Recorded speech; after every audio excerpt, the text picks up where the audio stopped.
ที่ผมพยายามอาจจะผิดมีเด็กรุ่นใหม่โผล่ขึ้นมาข้าวโซอาแม่งเก่งกว่าผมอีกแล้วพาไปในทางที่ถูกแล้ววันนั้นเขาไปได้ไกลเขาก็จะเป็นคนที่ดึงผมไปไกลกับเขาด้วยซ้ำข้าวซอยในเชียงใหม่มันจะมีน้ำใสน้ำข้นแต่ถ้ามาข้าวโซอิก็จะเป็นอีกแนวหนึ่งแนวแบบทวิสต์มาแล้วให้มันโมเดิร์นวันที่เราจะเปิดร้านข้าวซอยเราต้องการให้มันแตกต่าง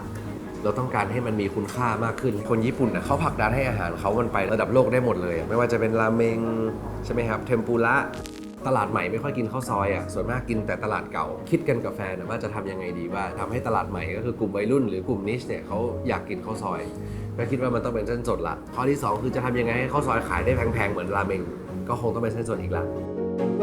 ผมอยากให้เส้นข้าวซอยของผมอ่ะเวลาลูกค้าหนีบขึ้นมาแล้วน้ำข้าวซอยมันเคลือบเส้นอ่ะไม่อยากให้มันแยกกันอ่ะเพราะน้ำข้าวซอยเราอุตส่าห์ทำให้มันข้นมากแล้วอ่ะแต่พอกินเส้นเข้าไปก็มีแต่รสชาติเส้นแล้วก็ต้องมาตักน้ำซุปแยกแล้วบางทีเวลากินปุ๊บแม่งสะบัดน้ำแม่งกระฉูดโอ้ยที่นี่ใส่เสื้อขาวได้ไม่กระเด็น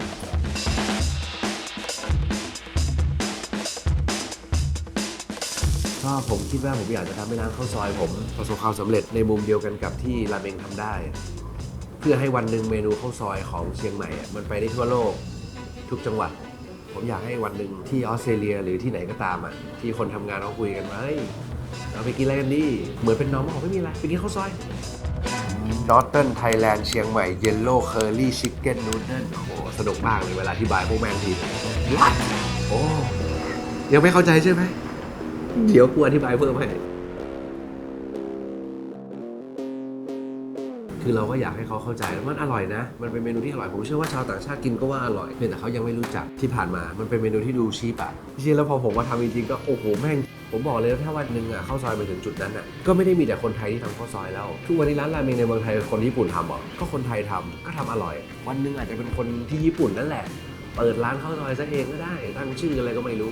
อยากให้ที่ประเทศญี่ปุ่นอ่ะแม่งมีข้าวซอยจีนฮ่อข้าวซอยเชียงราย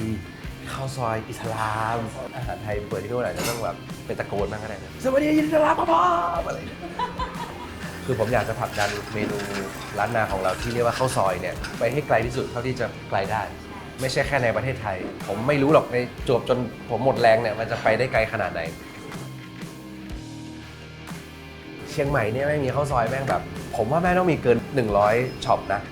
แต่อยากให้ไปกินร้านข้าวซอยที่ขายแต่ข้าวซอยก็อยากให้ทุกคนได้ลองมากินข้าวซอยทุกแบบเลยเป็นของไทยที่คุณไม่ควรพลาด